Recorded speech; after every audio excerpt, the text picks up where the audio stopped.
दर्यापूर अंजनगाव विधानसभा मतदारसंघाचे माजी आमदार रमेश बुंदिले यांनी पत्रकार दिनाच्या अनुषंगाने त्यांच्या निवासस्थानी दर्यापूर व अंजनगाव तालुक्यातील सर्व पत्रकार बांधवांचा स्वागत सत्काराचा कार्यक्रम आयोजित केला होता। यावेळी कार्यक्रमाला मोठ्या संख्येने पत्रकार बांधवांची उपस्थिती सुद्धा पाहायला मिळाली। माजी आमदार यांच्या हस्ते सर्व पत्रकार बांधवांची शाल, श्रीफळ व भेटवस्तू देऊन स्वागत करण्यात आले। या दरम्यान त्यांनी बोलताना विरोधकांवर चांगलीच फटकेबाजी केली आहे। मी माझ्या 5 वर्षाच्या कार्यकाळामध्ये दर्यापूर अंजनगाव तालुक्यातील प्रत्येक गावात विकास कामे केली आहेत व त्याचा मी कुठेही गाजावाजा केलेला नाही। मला ते जमत नाही। काही लोक मी मंजूर करून आणलेल्या विकास कामाचे भूमिपूजन करून स्वतःला महान समजत आहेत, परंतु मी फक्त जनतेच्या कामाकडे लक्ष दिले। लाल घोडेपणा मला जमत नाही, अशा शब्दात माजी आमदार बुंदिले यांनी विरोधकांवर चांगलाच निशाणा साधला आहे। भविष्यात जर लोकांनी मला साथ दिली तर मी निश्चितच दर्यापूर विधानसभा मतदारसंघातून पुन्हा निवडणूक लढवणार, असे मत माजी आमदार रमेश बुंदिले यांनी पत्रकारांच्या समोर व्यक्त केले। हे असं करायचे आपल्याला, कारण मी एक अधिकारी असल्यामुळे मला आधीपासूनच मी माझं काम प्रामाणिकपणे करत राहिलो आणि करत राहील अशा प्रकारे असते।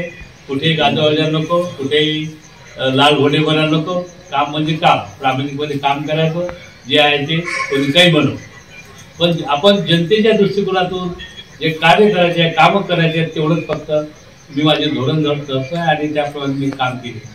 मी त्याकरता खूप काही निधी आणला। योगायोगाने गडकरी साहेबांमुळे हे सर्व रोड रस्ते मेन रोड झाले।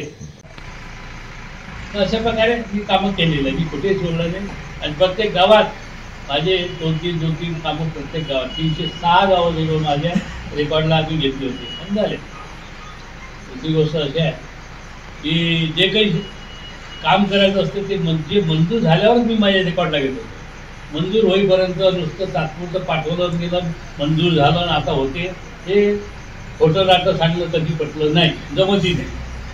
त्यामुळे सत्य ते बोलावं आणि सांगितलं पहिलं ते काम करावं आणि जे बोललं आहे ते काम केले। अशा प्रकारे माझे काम आहे आणि अजूनही आता करत आहे आणि यावेळेला सुद्धा योग आले आपल्या सर्वांच्या सहकार्यानं, तर अजूनही मी आता या अजून विधानसभेमध्ये उभं राहणार आणि सर्वांचे सहकार्य अपेक्षित आहे आणि त्यातून योग आले की आहे बाबा।